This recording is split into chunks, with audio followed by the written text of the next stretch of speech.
Welcome to Professor Game Podcast, where we interview successful practitioners of games, gamification, and game thinking who brings the best of their experiences to get ideas, insights, and inspiration that help us in the process of getting the students to learn what we teach. And I'm Rob Alvarez. I teach and work at IE Business School in Madrid, where we create interactive and engaging learning materials. Want to know more? Go to professorgame.com/subscribe, start on our email list, and ask me anything. So hello engagers, we are once again here, and today we are with Dan Norton of Filament Games. But before we introduce Dan, we have to know here, the engagers have to know, Dan, are you prepared to engage? I am always prepared to engage. Let's do this, let's go, because as the Chief Creative Officer and co-founder of Filament Games, Dan Norton is overseeing Filament's design team and works on continuously improving the company's design process. Dan has designed games about a uniquely broad range of topics, ranging from marine turtle ecology to legal argumentation.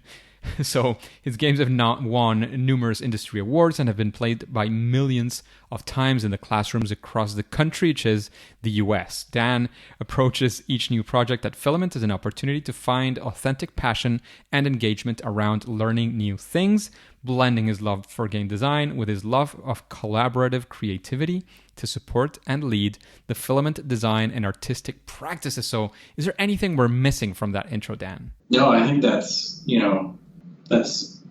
makes me feel good hearing it. It's very wholesome.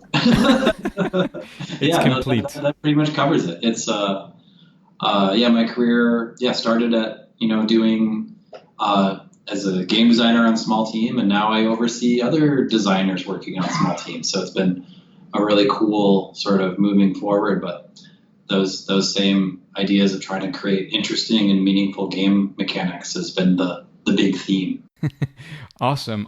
Because Dan, we want to get started with what does a regular day with Dan look like? If we were Dan Norton today, what would it feel like? What would we be doing? What is a regular day? What if we were in your shoes? What would it look like?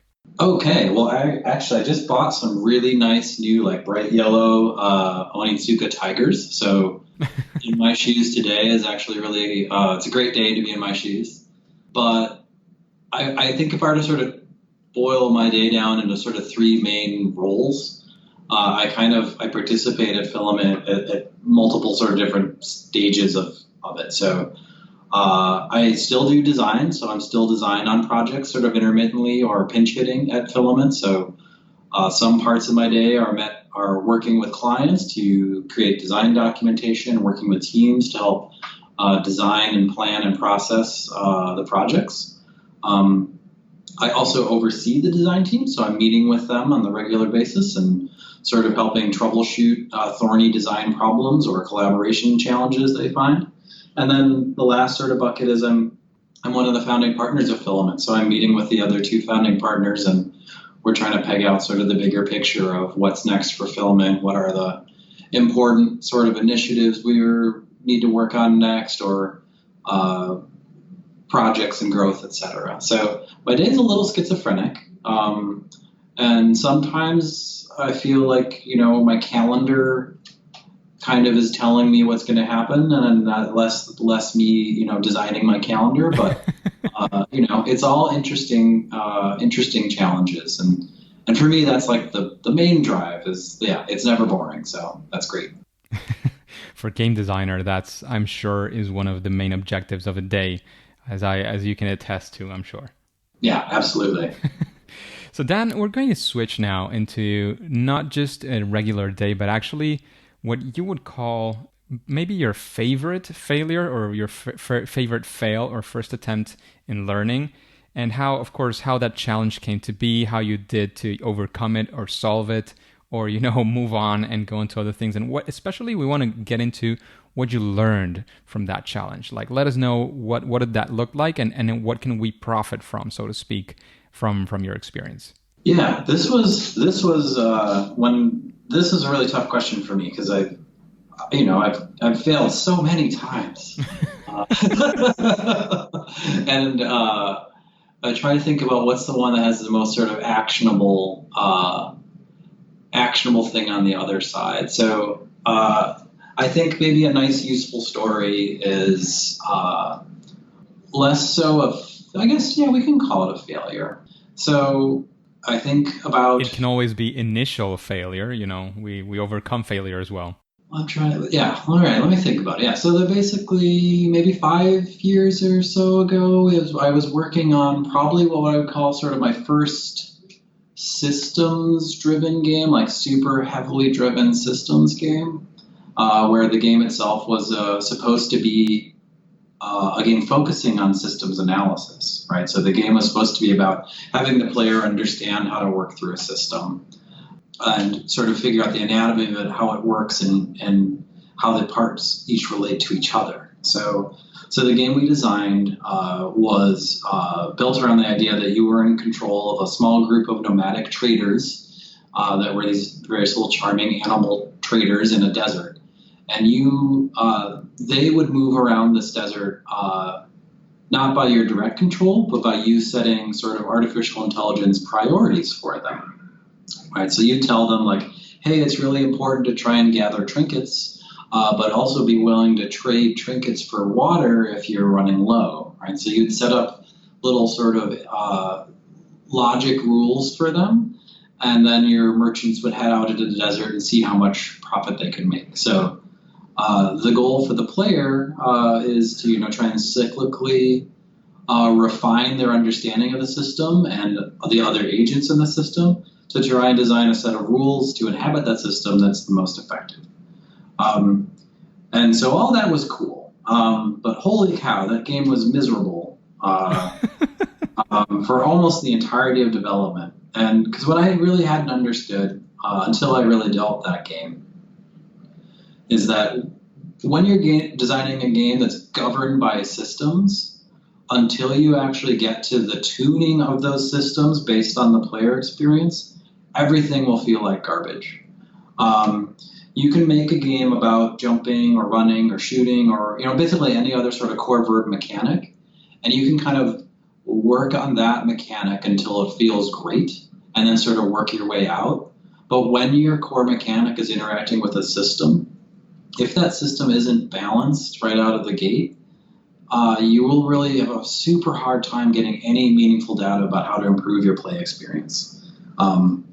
You can still get usability, for interface, etc. Right? You can still work on those things, but until you actually find a reasonable enough starting tune for a game that's driven by those systems, you're just kind of dead in the water. And so I had a long period of angst trying to figure out whether this game would ever be any good at all, because we just couldn't get to that initial tune that felt like you could make decisions that mattered. Ultimately, we got there. The game was cool. We released it. It was sort of a research project, so it didn't wind up being like a public release project, but in terms of its internal goals for the client, it went really well in classrooms and was very cool. But that was definitely a tough time for me as a designer, because I just normally I try and have sort of kind of like a Willy Wonka-ish kind of flair, just like, don't worry, we'll get through all this weird stuff and it'll be great on the other side. And on that project, I just wasn't sure. I was like, I don't know if there's a game on the other side. So if you had to face something similar, which you probably have after this experience, what would you say is a key lesson or something that you would implement maybe differently?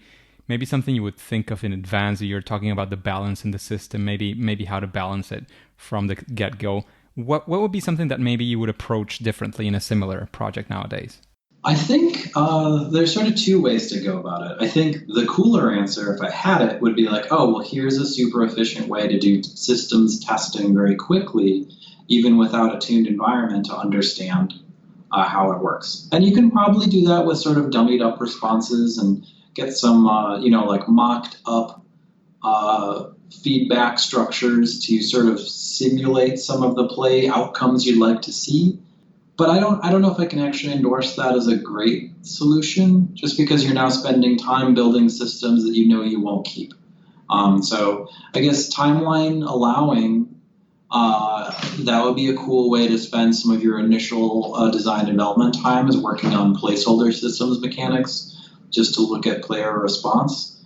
But especially at Filament, where we work on projects for clients almost exclusively, and those projects have pretty fixed timelines, based on both budget and also clients, needing to be able to roll out and use the things we make for them, at a certain time. So I can't make just an, across the board recommendation that is a great way to spend initial time. I think probably my less good but more pragmatic answer is, if you believe in the systems gameplay and you can think of parallels to similar systems gameplay structures that you have encountered that you are confident can be implemented, then just hang on tight and don't freak out. And work on your tuning and get there when you get there. So I think that's probably my less spectacular answer, but is the one that, if I were wound up in the middle of another ultra systems driven game, is what I would really approach, is being like, no, I can believe in these systems mechanics. The principles and the design are solid. We'll get there through the tune. It'll just take more time. And as long as your schedule is ready for that time to find it, you'll be okay. Basically, it might be to schedule in enough time for these kinds of flaws that you might find. And in a 180-degree spin to this, what would you say is a story of actually a success of your designs as Dan Norton, maybe in Filament, maybe before, whatever you want to go to? And of course, what do you think were the key lessons for such a success in a game? Okay, interesting. I think I'll go like way back. Like when we started Filament, there were three of us, the founding partners, and we're still the owners of Filament. And when we started Filament, a game development shop, or basically any business, sort of has kind of like gradations of real as it comes into being, right? So I forget whether business cards or technically incorporating came first, but those were these big milestones. Like I can hand you a piece of paper that has my name on it.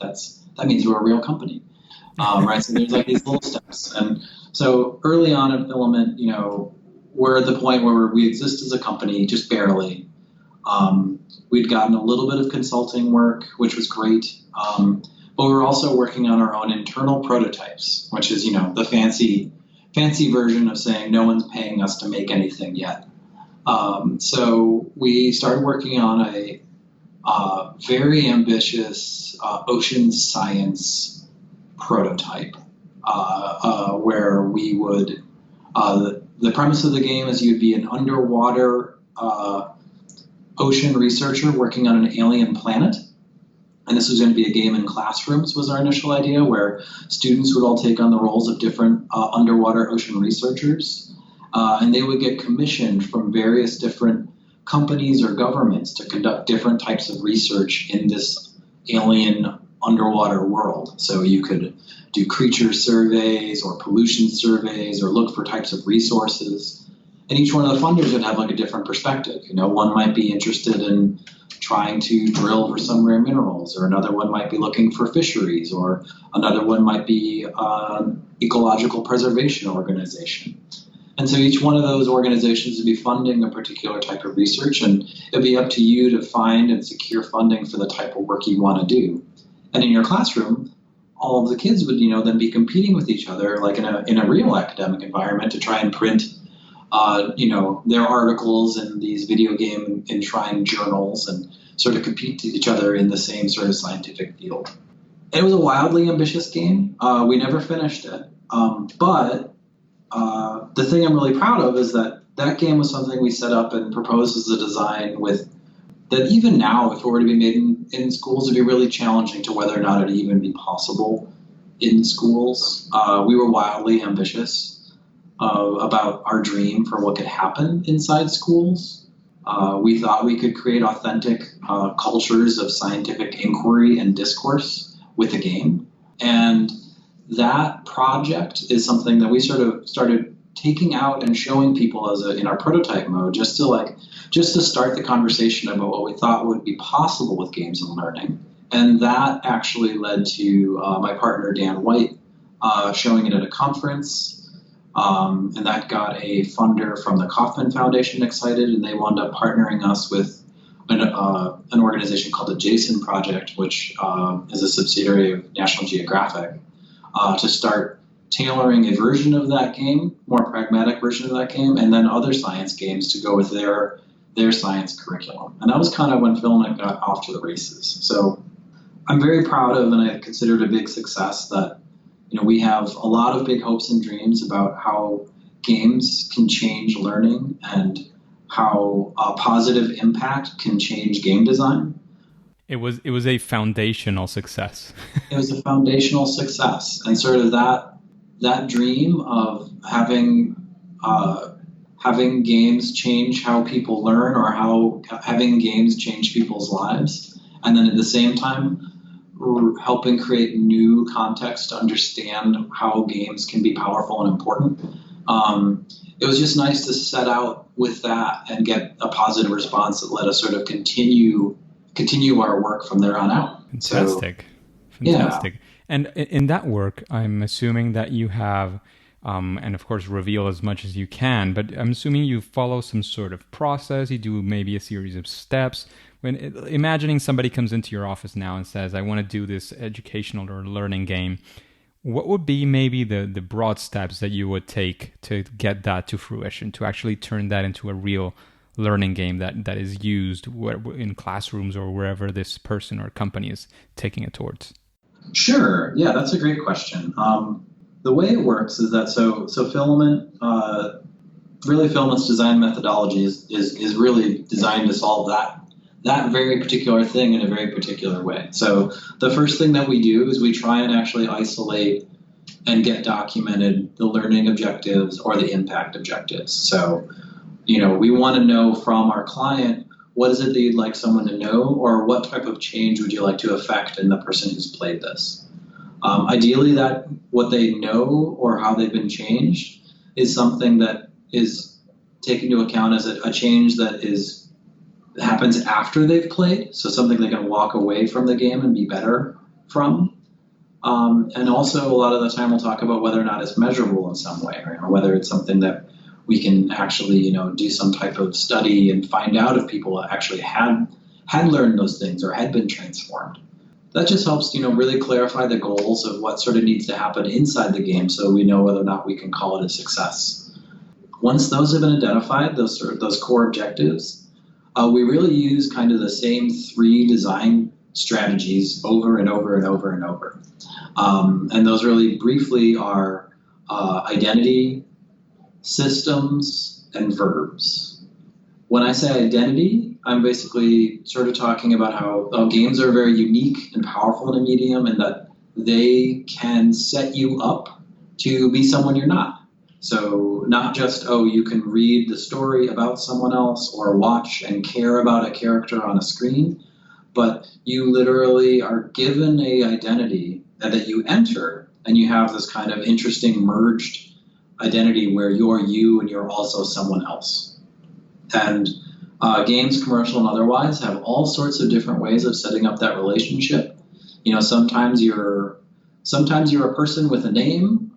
Sometimes you're just a role. Sometimes you have a voice. The game provides dialogue. Sometimes you have choice. Sometimes you say nothing at all. So there's all these decisions about how to model identity for you that really change how you interact and experience a game. I think one of the more easy and sort of interesting examples might be like Half-Life, right? The Gordon Freeman characters react to you by name. You have a job, and you are transformed into a hero without ever saying a word. But the way people react to you and the things you do sort of really shape that identity. And people really have, people want to know who Gordon Freeman is, and how to be Gordon Freeman is really a critical part of the game.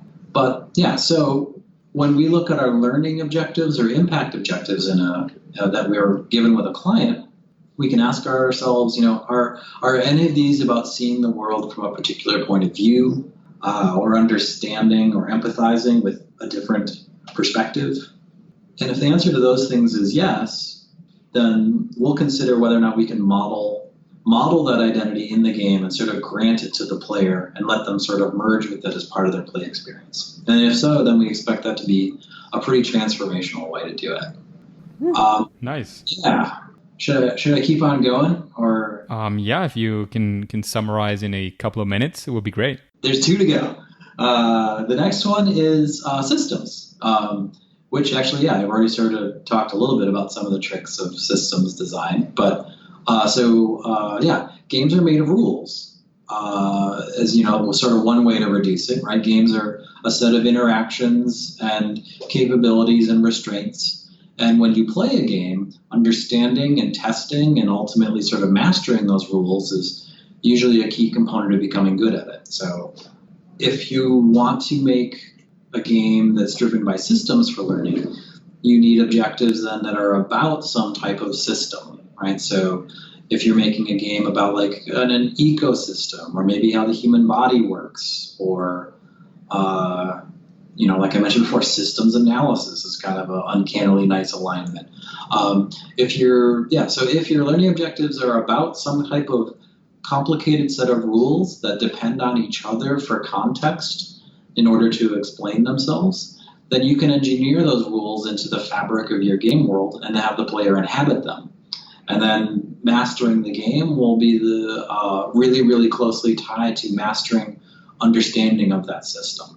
An example of that could be like when you were saying it, I was thinking of some example I've heard it several times of how do students learn, or how do players learn, all these potions in potions in many games, and how they mix together and what you need to get together to bring this and that. And then they say, well, but they can't figure out anything in the lab or in chemistry and so on. So maybe actually embedding that and then bringing it out and saying, well, that potion you created there is this and that and that. So like bringing that out would be an example of having a system that has all these rules, and actually the learning objective is to understand how these interact, and then bringing that out of the game, so to speak.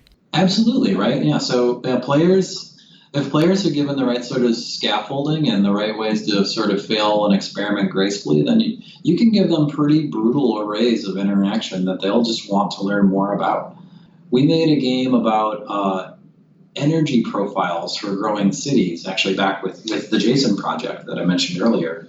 And so that was a game about how you could spend your time developing new types of energy plants for a city as it grew. You could spend money on researching energy efficiencies. And you also had to sort of work with the stakeholders in the city to try and meet their goals and keep the city powered and people happy while you're moving the city's energy portfolio forward through time and technology. So that was a systems game, right? Because we wanted to really point at the idea that energy as a problem and opportunity is complex. There's lots of different stakeholders. There's lots of ways to approach it. And I think that was actually a pretty successful game. We released just an early playtest version of that game. Actually, it's funny to bring this up because it ties to my earlier description of failure. And we had a version of the game, it was just impossible. Like, you were absolutely destroyed by the energy metrics as they moved over time, and there's no possible way to power the city. It's just, not yet tuned. The systems were just brought online. But our client had our client's brother actually decided they wanted to try it, and they hammered at this thing for like 6 or 7 hours because they were convinced there must be a way. There's got to be a way of just threading the needle of investing in this and then buying that and then bartering for this, working through the system. They were, they had locked on to the passion of the idea that the context of the system was complex enough that they could find a way through, and they gave it their darndest. So they did way better than anyone thought you could, but I still couldn't beat it because it was, untuned pile of gibberish at that point. But, just being able to sort of ignite that systems and rule testing, experimenting passion was like a really good sign for us. We're like, okay, if they're willing to play it now when it's terrible, I think we're onto something. So, yeah. And you had a third aspect to consider. What would that be? Yes, the last one is maybe the most direct. Maybe I should have led with it, but it's verbs. So in games, you do things.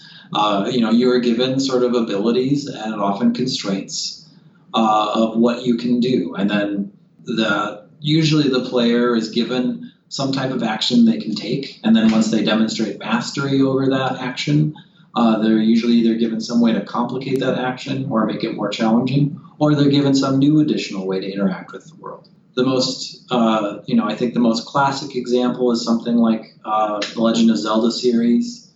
They're the famous structure of entering a dungeon. You have some sort of struggle with that dungeon where it's kind of difficult to navigate, but then at a certain point you unlock a chest, and then, well, hey, look, it's a boomerang. And then when you know it, the rest of that dungeon, including the places you already explored, boomeranging is the most useful thing you could be doing. And then you get to the very bottom of the dungeon, and there's a big giant monster. And what do you know? The most important thing to do in order to deal with that monster is being really good at boomeranging. So that sort of cycle of giving you a new verb, reinterpreting the environment with it, and then really testing your mastery of it is part of what makes Zelda feel so good. And when you get to the next dungeon, right, the boomerang is just part of your toolkit, and you know when to use a boomerang and when not to. Absolutely. I forget which Zelda it was. In one of those Zeldas, they designed it so you could enter any dungeon and acquire its item, and it would still be applicable in other dungeons. So it was a non-linear tool progression. The first ones, actually, I think both of the NES and Super NES had that characteristic, because I do remember getting into dungeons that were basically almost impossible because you were not ready for it. I feel like there was a mobile one where they really made it so that you really had a smooth entry point no matter where you went. Like you would never be like, oh, this is impossible. It was like they did it. I don't remember, but yeah. So anyway, that concept of introducing a new action, giving you purpose, context, and scaffolding on how to get good at it, and then being able to really demonstrate, have the player demonstrate their master of it is very, very smooth and wonderful way to sort of introduce a mastery into gameplay for a player. So if our learning objectives have a thing that we need you to be able to do, and then we say, oh, we can make a digital metaphor that represents that action very well, right? If we can figure out a way to turn that verb into something that's digital, then we can turn it into a gameplay action that we give the player, and then give them that context and scaffolding and mastery trajectory to get really good at it. And maybe an easy Filament example for a game that we have out and about, we made it some years ago, so it's not exactly the freshest of the fresh, but it's still very charming. It's called Crazy Plant Shop, and that's a game about dominant and recessive traits as understood through Punnett squares.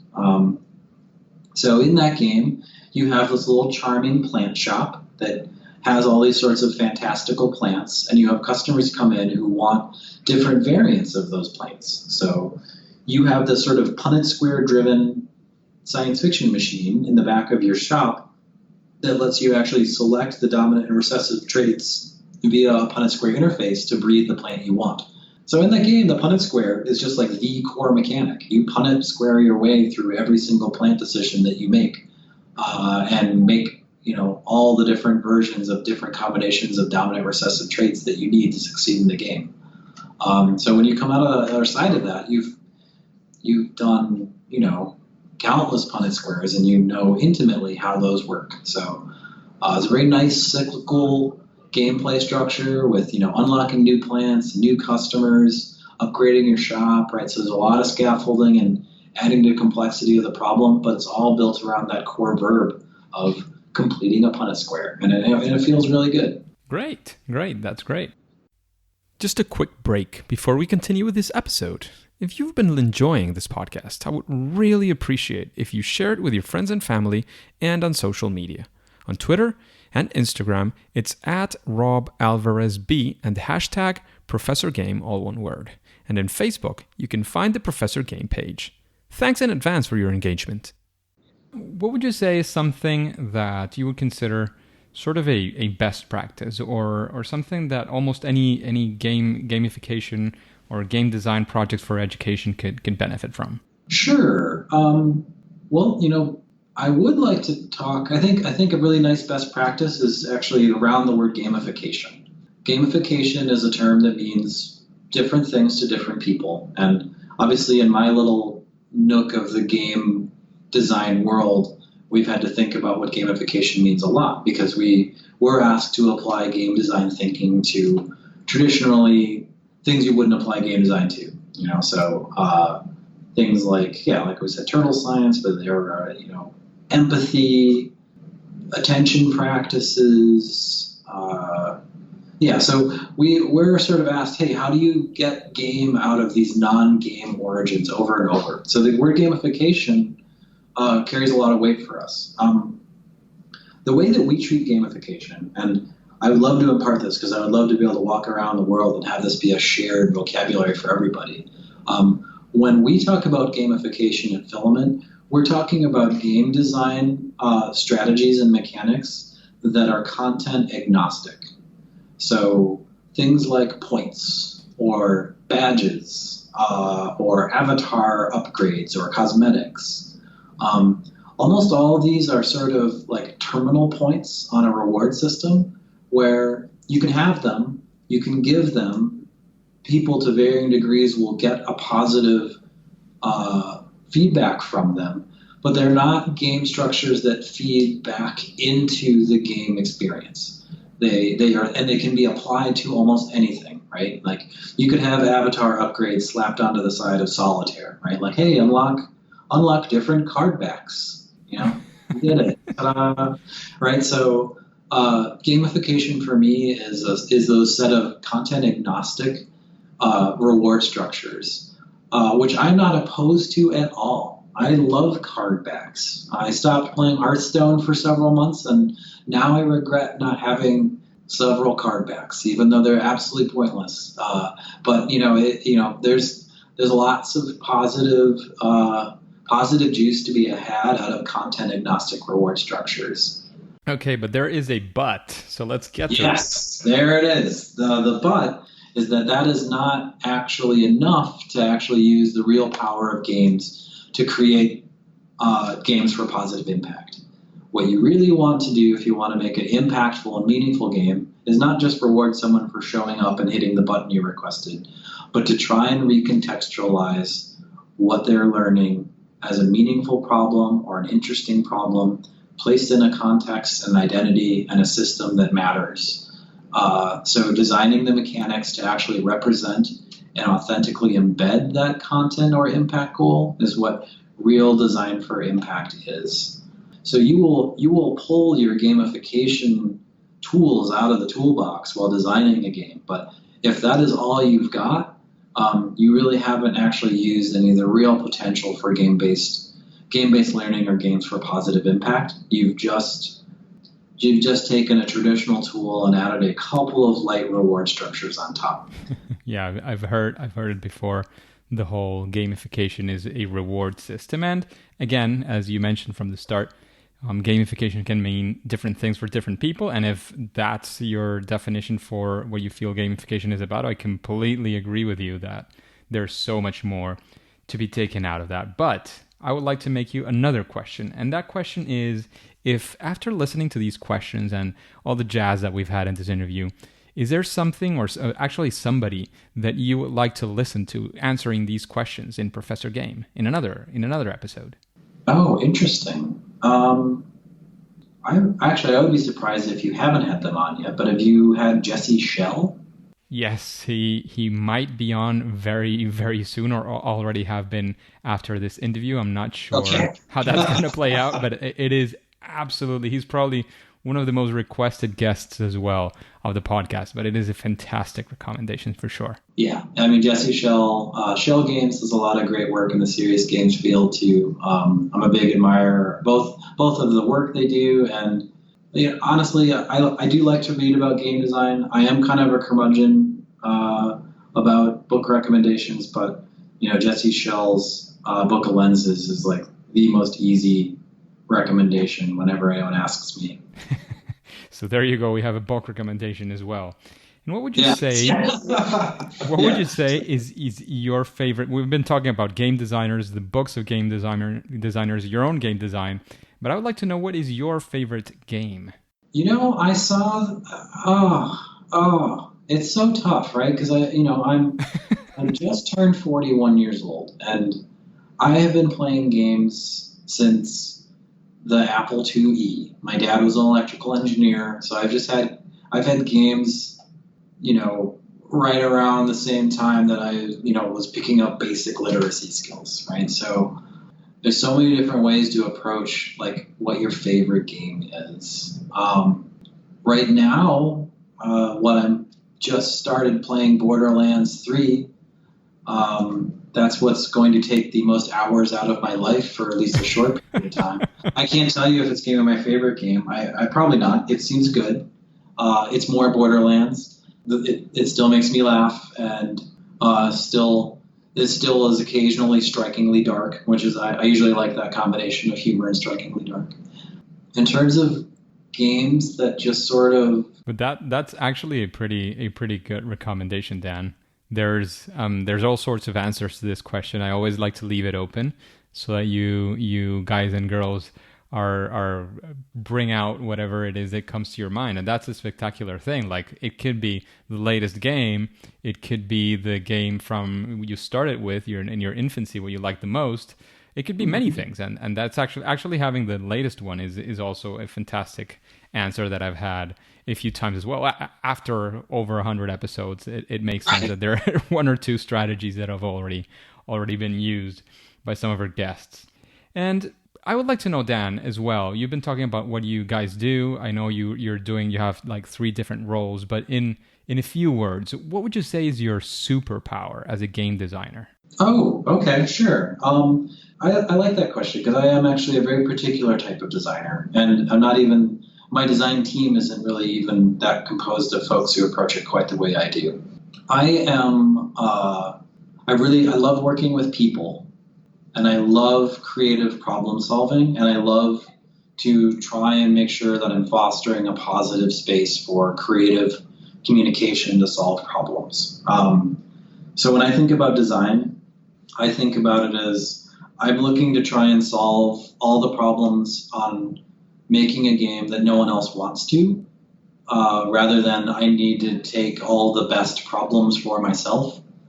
And I try and really activate and engage the team to be as empowered to solve the problems that they're excited about and good at as I can.